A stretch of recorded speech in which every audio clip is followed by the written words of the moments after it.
está começando o programa da hora desta sexta-feira, primeira semana do ano, chegando ao fim. No programa de hoje falaremos de diversos assuntos: economia, política, educação e muito mais, assuntos internacionais e também o que se comemora nesta sexta-feira. Tudo isso no programa de hoje e o da hora começa agora.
Olá, está começando, sejam todos muito bem-vindos ao Da Hora desta sexta-feira. Já estou aqui com o Gabriel Viana e Rochelle Roldão. E aí, gente, como Tudo vocês bem, né? estão? Primeira sexta-feira do ano de 2023, semana passou rápido, a Erika ontem querendo voltar, né, para 2022. Acho que para curtir esse sextou. O ano, exatamente, ou adiantar aí o ano para curtir esse sextou, mas chegou, Erika, o Prado finalmente chegou. O sextou chegou. Eu adoro sextou. E é isso, mas antes da gente e de você aí de casa partir aí para sua sexta-feira, claro que a gente tem que trazer tudo que está movimentando o cenário local, nacional e mundial. É isso. E Rochelle, o que se comemora nesta sexta-feira? Nesta sexta-feira, dia 6 de janeiro, comemora-se o Dia da Gratidão.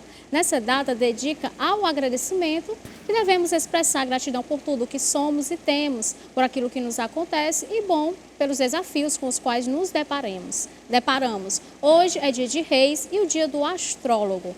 Coincide com o dia de Reis, o dia do astrólogo, por razões justas. Astrólogo na antiguidade era sinônimo de sábio e foram os 3 sábios astrólogos, Belchior, Baltazar e Gaspar, os reis magos que identificaram a estrela que anunciou o nascimento de Jesus.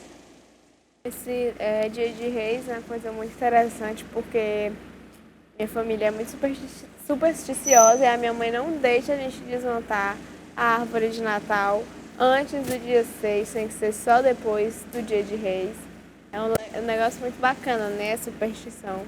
E também o dia do astrólogo, para os que acreditam, né? Uma profissão interessante, que sempre deve ser lembrada. Os astrólogos são maravilhosos. E é isso, gente. Parabéns a todos da área. E vocês merecem esse reconhecimento. E mudando agora de assunto, entrando no nosso Da Hora, falaremos de uma coisa um tanto quanto absurda que eu estava me segurando para falar, que é o quê? A taxação do sol. A partir de amanhã, dia 7 de janeiro, a cobrança conhecida como taxação do sol começa a acontecer. Confira. Inicia, a partir de amanhã, dia 7 de janeiro, a cobrança dos custos de distribuição para quem gerar a própria energia por meio de sistemas de painéis solares conectados à rede on-grid. A medida ficou conhecida como taxação do sol. A taxa foi estabelecida a partir de lei sancionada pelo ex-presidente Jair Bolsonaro e faz parte do marco legal da geração distribuída. A partir de 7 de janeiro, o consumidor que realizar a instalação do sistema on-grid terá de pagar uma taxa.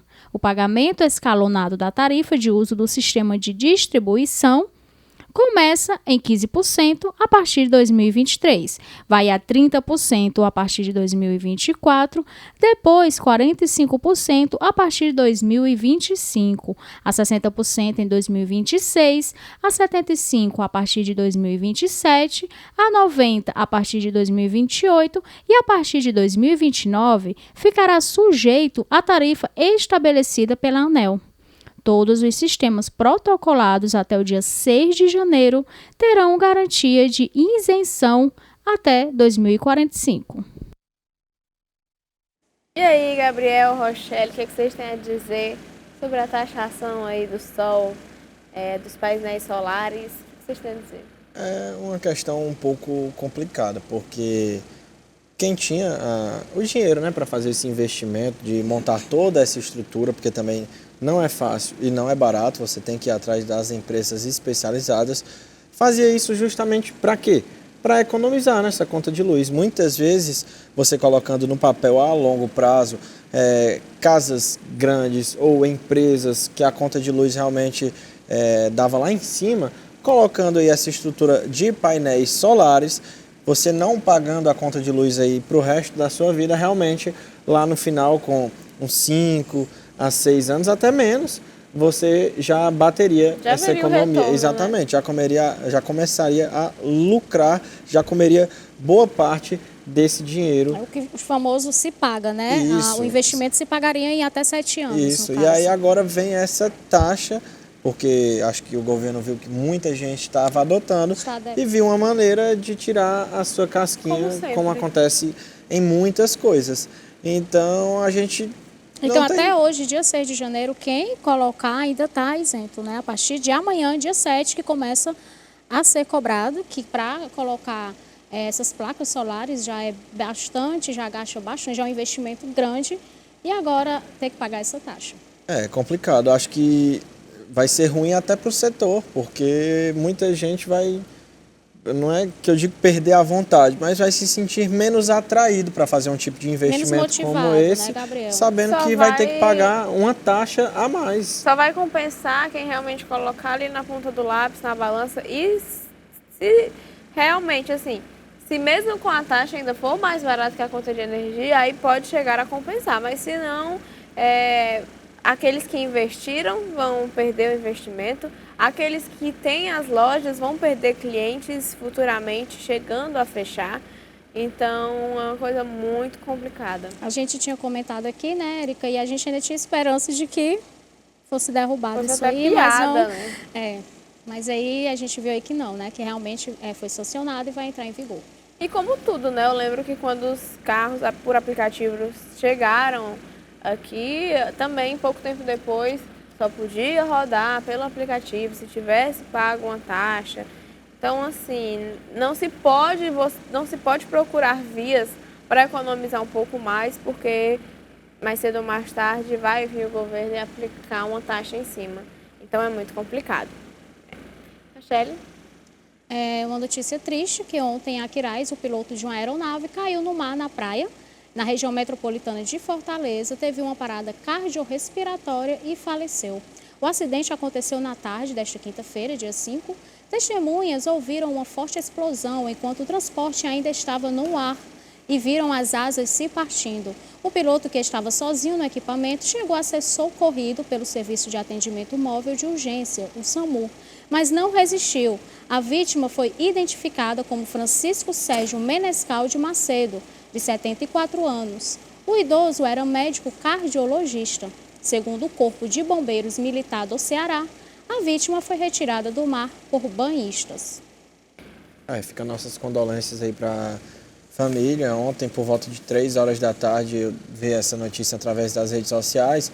Muitas informações desencontradas até mais ou menos o período da noite, quando realmente foi confirmado o óbito do piloto. Curioso, né, que ele teve uma parada cardiorrespiratória e era cardiologista, né? É isso. E deve ter sido um grande susto para as pessoas que estavam ali na região. Sim, as testemunhas falaram, as testemunhas, né? Graças a Deus não teve destroços, pedaços grandes que poderiam ter atingido alguém.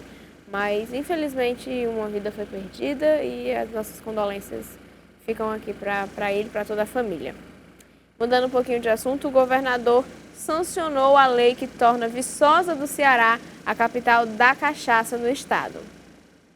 O governador Eumano de Freitas sancionou nesta quinta-feira a lei que torna Viçosa do Ceará a capital da cachaça no estado. O projeto de lei foi de autoria dos deputados estaduais Fernanda Pessoa e Daniel Oliveira. O governador escreveu em sua rede social que é um justo e merecido reconhecer a tradição centenária dessa cidade, que favorece o turismo da região e que impulsiona toda a economia cearense. Eumano também falou sobre a cerimônia e agradeceu os presentes. Falou que a cachaça feita no Ceará movimenta a economia e gera empregos para milhares de trabalhadores. Ele justifica que a cachaça da Serra de Ibiapaba vem se destacando há décadas e principalmente no município de Viçosa do Ceará. Como exemplo, o alambique da família Mapurunga, fundado em 1892, tradição mantida na família por 5 gerações, que conservaram até o início dos anos 90 a junta de bois para mover as engrenagens do engenho. Viçosa do Ceará é o primeiro município criado na Serra da Ibiapaba. Inicialmente, era habitada por índios tabajaras, pertencentes ao ramo tupi. Um dos marcos importantes da história de Viçosa do Ceará foi a construção da Igreja de Nossa Senhora da Assunção. Os moradores mais antigos dizem que existem túneis subterrâneos embaixo da igreja que dão acesso a várias casas antigas da cidade. Estes túneis eram usados pelos jesuítas para escapar dos ataques indígenas. Os principais pontos turísticos são a Igreja do Céu, Igreja Matriz, Teatro Pedro II, Poço da Princesa, Cachoeira de Itarumã, Cachoeira da Pirapora, Cachoeira do Engenho Velho, Pedra do Machado, Casa dos Licores, Rampa do Voo Livre e tantos outros. E é isso aí, o Eumano sancionou aí, né, a Viçosa do Ceará como o município aí da cachaça. Viçosa do Ceará é um dos municípios mais antigos do Ceará, né? E quem já conheceu a Igreja do Céu, a escadaria da Igreja do Céu, eu indico que realmente é muito lindo lá, o clima é muito bom. E ser conhecido aí, a cachaça ela gera a economia também, tanto para o município como para o estado, né? E aí gerando o turismo. Agora, na hora que estava passando a nossa matéria, Gabriel Viana pediu para dar É isso, uma notícia triste pro mundo do pagode. Ontem o cantor Renatinho, vocalista do grupo Boca Louca, um dos maiores grupos de pagode aqui do nosso país, infelizmente faleceu aos 48 anos lá no Rio de Janeiro. Na quarta, ele estava fazendo um show em um bar e sofreu um infarto. Ontem, após passar por um procedimento para desobstruir uma artéria, ele infelizmente não resistiu e deixa um legado muito grande aí no mundo do pagode. Quem gosta muito de pagode como eu, realmente ficou sentido porque era um grande nome, foi um precursor aí do pagode brasileiro. É isso, nossas condolências, nossos pêsames. E é isso, né, gente? Infelizmente. Ele já tinha passado por um infarto quando estava na França. No ano passado, foi internado às pressas lá no país europeu. Conseguiu se sair bem desse problema, voltou a cantar. E o que acho que conforta a família, os amigos, os fãs, é que ele nos deixou, tá aí a imagem do Renatinho Boca Louca, muito obrigado, direção.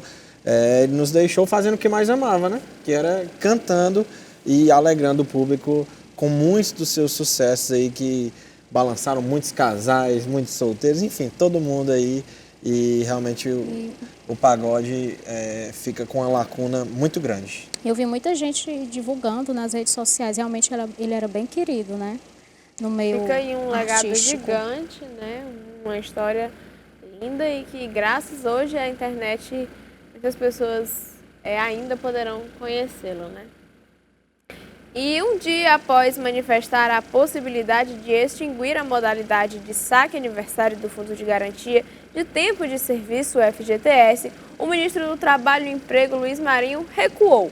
Em publicação no Twitter, ele escreveu que isso será objeto de amplo debate entre o Conselho Curador do FGTS e as centrais sindicais. A manutenção ou não do saque aniversário do FGTS será objeto de amplo debate junto ao Conselho Curador do FGTS e com as centrais sindicais, como eu já comentei.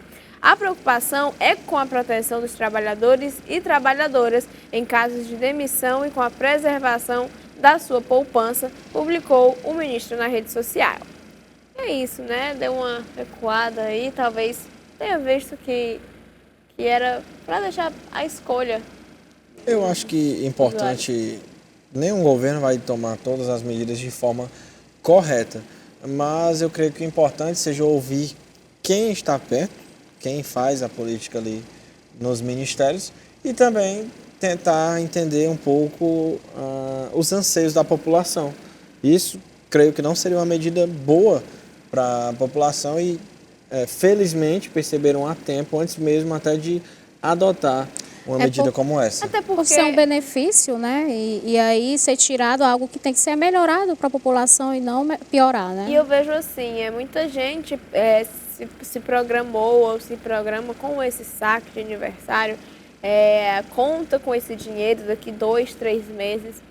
E aí já seria uma preocupação a mais, não, o dinheiro não vai cair, não vai poder. Então acho que se a pessoa está ali, está requisitando o saque, é porque ela está precisando, ela está tendo aquela necessidade, né? Então eu acho que bom que ele recuou nisso. Mudando agora de assunto, Rochelle.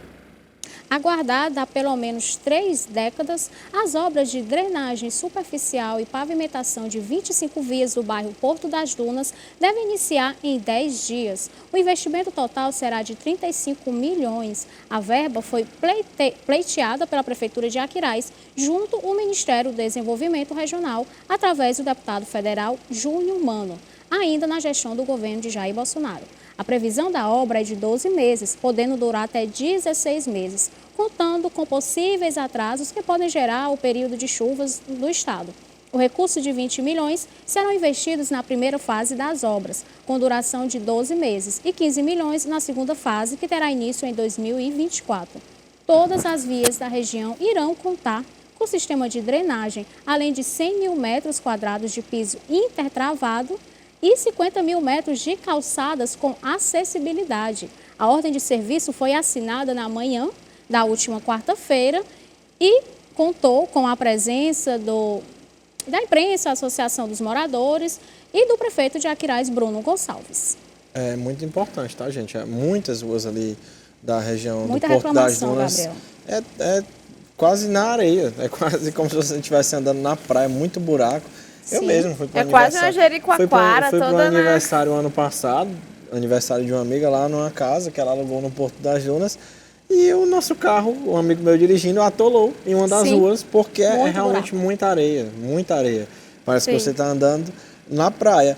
E se a gente que mora aqui na capital e uma vez ou outra vai para curtir uma praia, algo do tipo, sente isso, imagina quem mora na cidade de Aquiraz, que sofre com isso. Até porque não é todo constantemente. carro, né, Gabriel? No caso, ele teria que ser um 4x4, então, né? Não necessita, dá para você andar. Assim, Só que e dependendo do local em relação às dunas, né? E aí a gente pode frisar também a parte da acessibilidade, que também... Isso, muito importante, porque não tem nenhuma. Se não passa, é difícil até mesmo para um carro, como você vê, é muito complicado. Esse piso agora intertravado que está sendo utilizado até aqui na capital, né?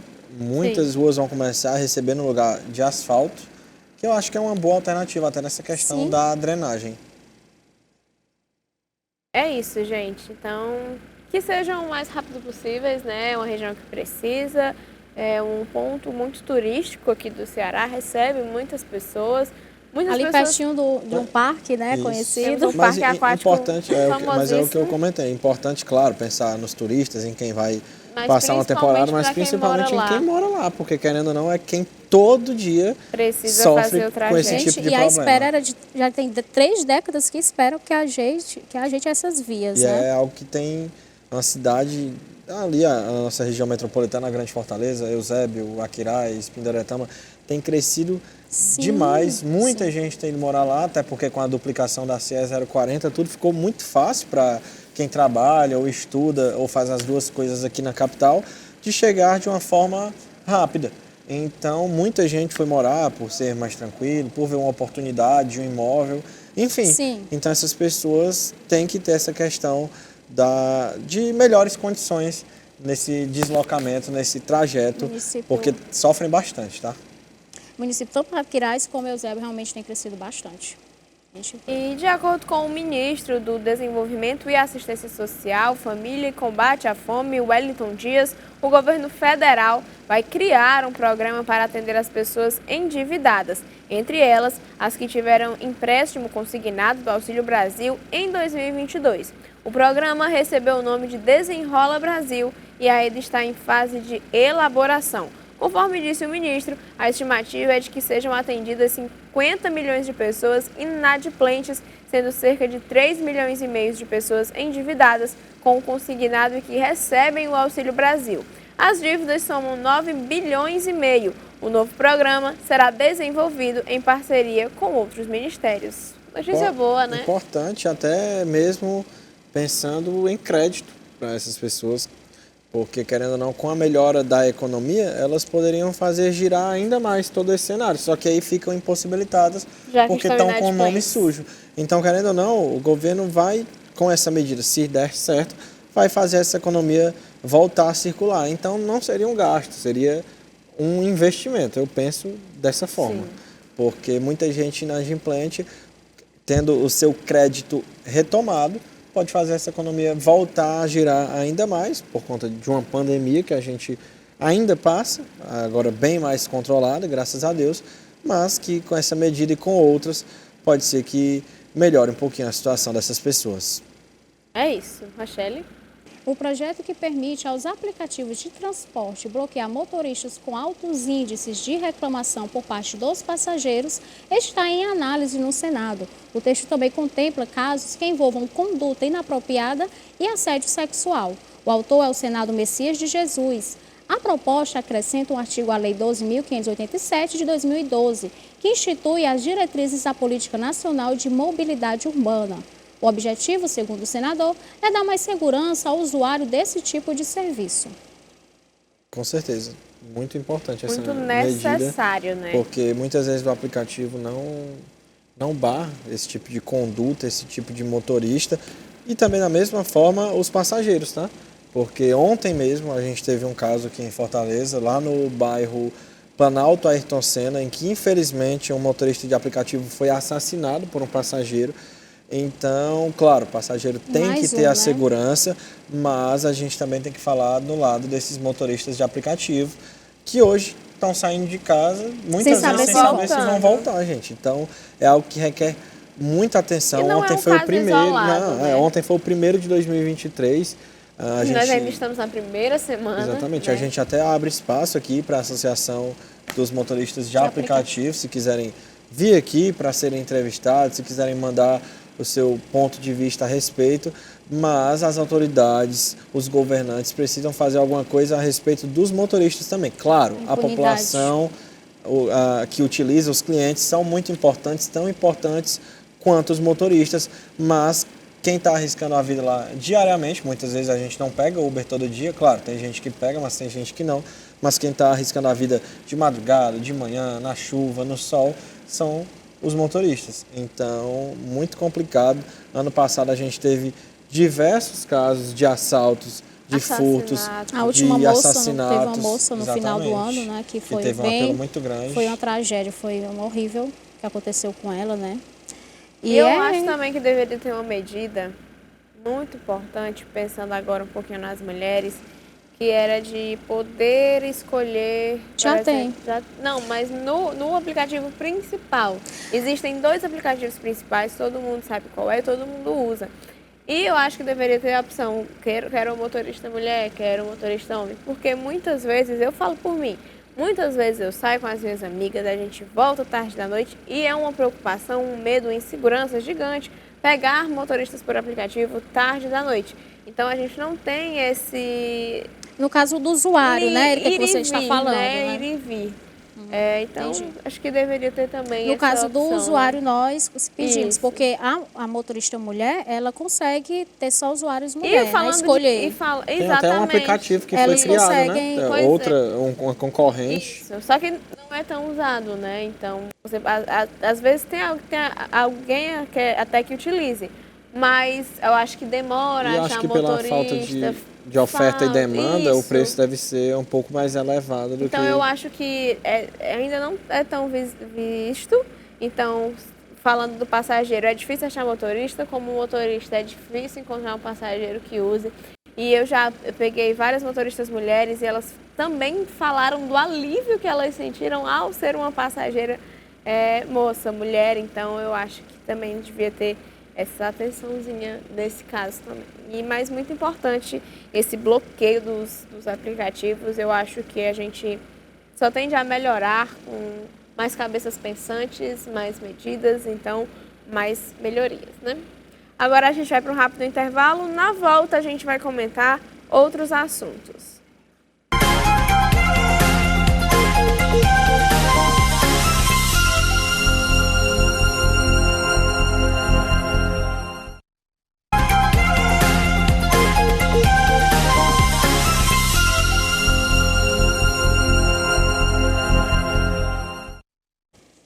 Estamos de volta com o Da Hora desta sexta-feira e no último bloco, antes da gente entrar para o nosso intervalo, a gente falou de um projeto que permite agora os aplicativos de transporte bloquear motoristas com alto índices de reclamação por parte dos passageiros.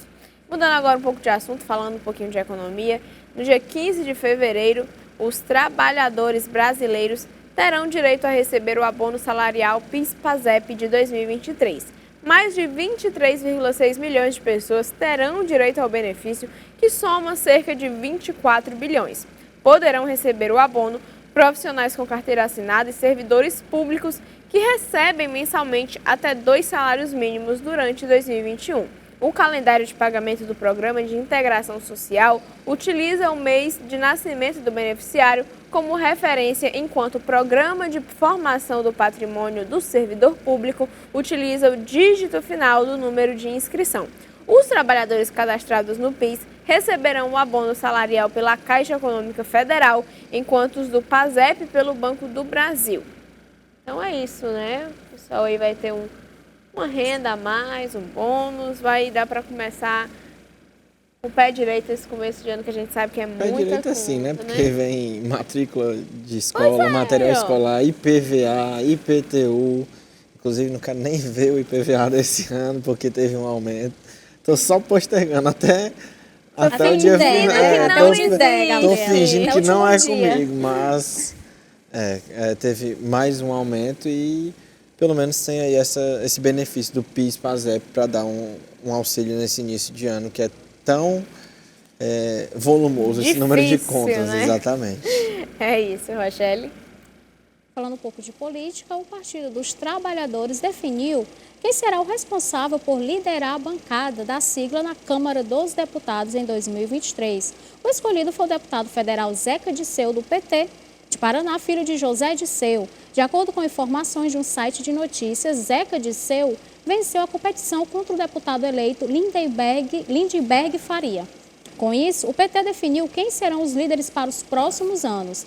Zeca Disseu será o líder da bancada em 2023, Odair Cunha, do PT, também assumirá a função em 2024, Lindbergh Faria, do PT, ficará com o posto em 2025 e Pedro Kizai, do PT também, Santa Catarina, comandará a bancada do PT em 2026. Falando ainda de política, o governo Lula destinou mais de 1,5 bilhão para agro e 10 bilhões para a cultura. O Ministério da Cultura será comandado pela cantora Margareth Menezes. Já a pasta do agro está preocupada. O recém-eleito presidente da Frente Parlamentar da Agropecuária para o biênio 2023 e 2024, o deputado federal Pedro Lupion, diz trabalhar para mudar o baixo repasse. Ele disse: "Estamos muito preocupados", afirmou. Esse valor de 1,5 bilhão não paga nem metade do seguro agrícola que nós precisamos, quem dirá o Plano Safra. É uma falta de respeito total com o nosso setor, que gera emprego, oportunidade, renda e com os produtores rurais e suas famílias, afirmou Lupion em pronunciamento na Câmara dos Deputados. De acordo com a Confederação de Agricultura e Pecuária do Brasil, o agro cresceu 12% entre janeiro e outubro de 2022. O PIB, que é o Produto Interno Bruto do Agro Brasil, deverá crescer até 2,5% em 2023 em relação ao ano passado. E aí, gente, o que vocês têm a dizer? Eu acredito que, lógico, assim, né, se a gente for raciocinar direitinho, o investimento maior teria que ser na agropecuária, porque é da onde não só gera empregos, como também a questão da exportação, não só nacional como mundial. Então, investir mais na cultura do que no agro, eu acredito que não tem, é totalmente contraditório. Não tem como a gente olhar para isso de uma forma de benefícios mesmo para a população, né? Para o Brasil todo. Eu acho que realmente durante o governo Bolsonaro, o setor da cultura foi deixado um pouco de lado. O setor do agro realmente teve um avanço. Uma prioridade. PIB, né? Cresceu. Mas realmente a cultura tem que sim tem que ser dada a sua devida importância, mas também Sim. não pode acontecer isso com o setor do agro, porque acho que é o nosso maior setor da A questão não é economia. nem deixar a cultura de lado. Tudo bem, existe realmente, né? A gente Saber tem que investir na destinar cultura. as verbas igualmente. Corretamente. Né? Nem igualmente, porque eu acredito que a cultura não igualmente precisa não tanto. digo de valores, mas de uma forma que Equidade as duas, é o correto. equidade, que as duas sejam igualmente beneficiadas, entendeu? E de forma realmente ver na carência, né? Onde é que precisa mais? Será aqui da cultura destina tanto, mas a pecuária precisa de mais. Porque Então, igualdade nem sempre é justo. Sim. Então acho que o ideal é que seja uma forma de equidade para que cada um tenha a sua verba destinada. Claro, não tem dinheiro para fazer tudo, mas que possa mas ser olha a feito um bom discrepância trabalho. de Com certeza. 1,5, né, o Gabriel, para 10 bilhões. É muito grande a diferença do que vai ser destinado para cada pasto aí. É isso. Rachele? O novo secretário de Atenção Primária à Saúde, Nésio Fernandes, defendeu o aborto legal já previsto em lei, como em caso de estupro no Sistema Único de Saúde, e disse que irá revogar todos os documentos que tragam posições, que segundo ele, forem retrógradas e ultrapassadas. Ele fala que é uma pessoa evangélica, no entanto, sabe diferenciar o que é uma agenda de saúde pública e o que é uma agenda da fé de cada um. Ainda durante a entrevista, Fernandes afirmou que elevar as coberturas vacinais no país é uma das prioridades da nova gestão. O grau de hesitação vacinal que está presente hoje na população não tem paralelo na história recente do país. Grupos anti-vacina foram acolhidos pelo governo federal, o outro, né, o passado. Grande parte da população acabou seguindo essas teses legitimadas pela instituição, pelo Ministério da Saúde. Ontem a gente falou que nos Estados Unidos o Joe Biden aprovou a pílula abortiva em vendas de farmácia, né? Então, hoje a gente já tem algo muito semelhante aqui no Brasil, algo muito polêmico, muito difícil, mas aí no caso não é como para qualquer um, né? Tipo assim, qualquer pessoa pode chegar e comprar. Tem a questão aí do caso do estupro, mas é um caso de saúde pública, né? Então eu acho que ainda esse assunto deva se estender ainda por mais tempo, né? Falando agora de seguro-desemprego, o projeto de lei número 2761/22 aumenta de 5 para 8 o número de parcelas do seguro-desemprego a serem recebidas pelo trabalhador demitido sem justa causa após os 50 anos de idade. O texto, em análise na Câmara dos Deputados, altera a Lei 7.998/90, que regulamentou o programa do seguro-desemprego. Conforme a proposta, para ter direito a 8 parcelas do benefício, o trabalhador terá que comprovar vínculo empregatício com pessoa jurídica ou pessoa física a ela equiparada de, no mínimo, 24 meses no período de referência. A ideia é atenuar os impactos de uma demissão na terceira idade. O seguro-desemprego poderá contribuir para que o trabalhador busque qualificação e continue pagando a contribuição previdenciária, disseram os autores da proposta, o deputado Bira do Pindaré e outros 8 parlamentares. A gente sabe que a terceira idade não tem muito lugar no mercado de trabalho, infelizmente, muito por conta disso aqui, da tecnologia, do avanço da tecnologia, e que quase todos os cargos hoje a gente utiliza, não só o celular eu usei para exemplificar, para deixar registrado. Então, acho que é uma boa medida, principalmente para isso que você acabou de falar, Érica, a qualificação, para que esses idosos consigam se qualificar e assim se manterem no mercado de trabalho. Mas aí, claro, os empresários, os empregadores têm que fazer a sua parte. Se um idoso é acha qualificado... que já não tem aquele rendimento, exatamente, como uma pessoa jovem, acha que não vai valer a pena contratar. Mas e aí, essas pessoas que ainda não têm idade de se aposentar? 50 anos, que no caso aí da lei, que é a partir tem, dos 50 anos, né? Mas muitas vezes Como tem a que fica? experiência ao seu favor, né? Então, Sim, que não é vista. Às na vezes a maioria dos bagagem casos. profissional é muito mais importante, né? Tem muito mais a ensinar do que aquele jovem que sabe mexer na tecnologia, mas ele sabe ensinar muito também da sua área e ele precisa acho só que os se dois reciclar, se né? complementam, né? É, eu acho que a questão de reciclar também, que ele pode, né, procurar. É isso. É isso. Mudando um pouquinho agora de assunto, Rochelle. A Polícia Federal atendeu a um pedido do Conselho Nacional de Justiça para investigar um suposto ataque hacker no sistema. O motivo foi um mandado em nome do Ministério Alexandre de Moraes do Supremo Tribunal Federal, pedindo a própria prisão. Em nota oficial, a CNJ informou que a inconsistência encontrada na quarta-feira, 4 de janeiro, no Banco Nacional de Monitoramento de Prisões, foi causada pelo uso indevido de credencial de acesso ao sistema e já foi devidamente bloqueada.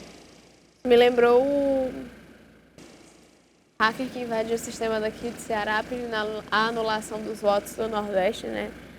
E é isso, como a gente estava falando, com a chegada, avanço da internet e da tecnologia, muitas pessoas aprendem muito. Eu acho que essas pessoas denominadas hackers são pessoas inteligentíssimas, sabe, assim, que conseguem tudo, entrar em tudo. Então, se conseguiu entrar no sistema do STF, né? Isso. Então, são, assim, mas que bom que estão criando bloqueios, barreiras, dificultando um pouco, né, essa ação deles, mas eu acho que tem que se blindar mais ainda, porque tem vários aí, muitas pessoas altamente inteligentes que são E capazes isso é crime disso, digital, né? A gente além pode... de ser um crime, e por ser crime, eu acho que eles sabem e conseguem, eles se camuflar muito e disfarçar para que não sejam encontrados, né, não sejam achados tão facilmente.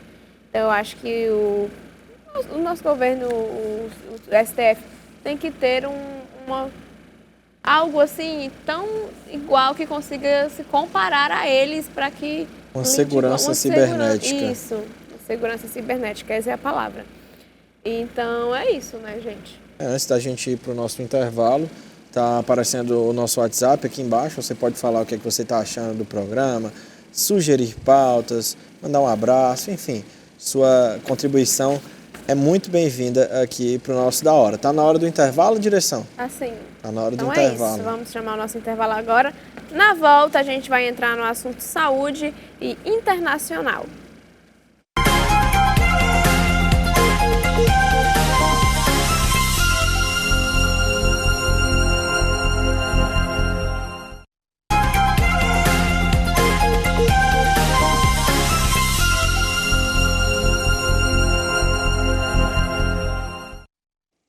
Estamos de volta com o nosso Da Hora desta sexta-feira, já falando de saúde, porque a variante XBB1.5 do coronavírus, conhecida como Kraken, foi detectada pela primeira vez no Brasil nesta quinta-feira, dia 5. A paciente é uma mulher de 54 anos, moradora do município de Indaiatuba, interior de São Paulo. Na última quarta-feira, dia 4, a Organização Mundial da Saúde havia feito um alerta sobre o aumento de casos da XBB1.5 na Europa e nos Estados Unidos, afirmando que a subvariante derivada da Omicron é a versão mais transmissível da Covid-19 identificada até o momento. Michele? E ainda falando de saúde, China passa por crise na saúde devido à explosão de casos de Covid-19. hospitais lotados, falta de medicamentos e crematórios saturados e com preços elevados, essa é uma realidade cada vez mais presente na China, devido à explosão de casos de Covid-19. Em meio às dificuldades para enterrar ou cremar os cadáveres, as famílias resolveram queimar os corpos dos entes queridos nas ruas das cidades chinesas, conforme relata o jornal britânico Daily Mail. Uma cremação na capital chinesa pode ser organizada em 3 dias a um custo de 68 mil yuans, enquanto um serviço no mesmo dia custaria 88 mil. Diante dos altos números de casos que estavam aparecendo, o governo parou de divulgar informações. E Nova York, nos Estados Unidos, é o 6º estado do país a legalizar a compostagem humana, processo que transforma cadáveres em adubo. A técnica é considerada ambientalmente consciente por ser uma alternativa mais sustentável em relação ao enterro ou à cremação. Segundo a revista Time, o processo consiste em deixar o corpo com material vegetal por cerca de um mês em um compartimento fechado para que possa se decompor. O resultado é uma matéria rica em nutrientes que pode ser usada em florestas ou jardins. Muito bom para o meio ambiente, mas um pouco assustador, né? Exatamente. Rochelle? Após admitir falhas no sistema de imigração americano, revelar nesta quinta-feira, dia 5 de janeiro, um plano para aliviar a pressão na concorrida fronteira com o México. O presidente dos Estados Unidos, Joe Biden, fez um alerta para os migrantes. Não venham à fronteira sem iniciar um processo legal. Ele disse em discurso na Casa Branca, reforçando que a nova estratégia que está sendo elaborada é segura, humana e funciona. O sistema abrirá as portas a cada mês para até 30 mil migrantes de Cuba, Haiti, Nicarágua e Venezuela, mas endurecerá as restrições na fronteira com o México.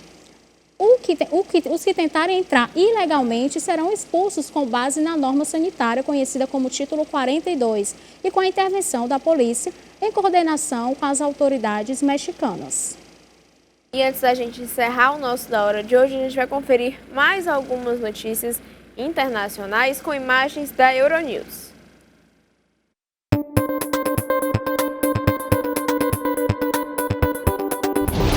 Morreu esta quinta-feira na praia norte da Nazaré, Márcio Freire. É a primeira vítima mortal ligada ao surf na Meca das Ondas Grandes em Portugal, o famoso Canhão da Nazaré. A morte foi confirmada pela Capitania do Porto da Nazaré. O comandante Mário Lopes Figueiredo descreveu Márcio Freire como um surfista experiente e explicou que o brasileiro teria caído durante a prática da modalidade. O surfista ainda foi rebocado para a praia por um colega numa mota de água, mas já estava em paragem cardiorrespiratória que se revelaria fatal. Márcio Freire tinha 47 anos, é descrito no Brasil como um dos surfistas pioneiros no domínio das ondas gigantes e conhecido como um dos Mad Dogs, o trio da Bahia a que também pertencem Danilo Couto e Yuri Soledade. Joe Biden endurece a política migratória, há poucos dias de uma visita à fronteira com o México.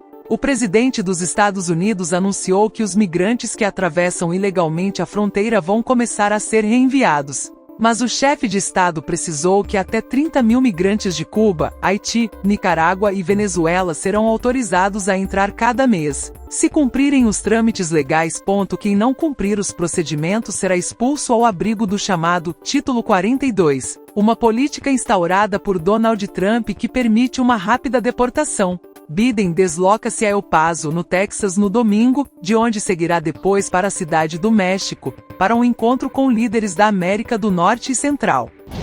O representante palestiniano e vários outros membros do Conselho de Segurança da ONU criticaram vivamente Israel numa reunião de emergência, esta quinta-feira, na sequência da visita do novo ministro israelita da Segurança Nacional à Esplanada das Mesquitas, em Jerusalém. Classificada como uma questão trivial por Tel Aviv, a deslocação do ultranacionalista Itamar Ben-Gvir também foi criticada pelos Estados Unidos e alimentou receios de uma resposta por parte de grupos militantes palestinianos que possa resultar numa nova vaga de violência.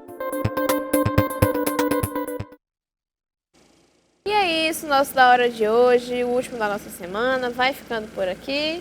É isso, né, gente? É isso, primeira Considerações semana do finais. ano passou rapidamente. Sim, Érica, primeira semana do ano. Eu falei de novo. Não, fala. É porque a gente vai ficar tá. fazendo hora agora. Pronto. Aí. Primeira Tá. semana do ano passou rapidamente, que seja um ano abençoado pra gente, pra você aí de casa. Um grande abraço, um ótimo final de semana, o primeiro do ano. Curtam com responsabilidade. E segunda-feira a gente está aqui de Gabriel volta. Eu tenho bastante responsabilidade. E juízo, né? Juízo para todos Também. nós. Ótimo final de É semana. isso, gente. Até segunda.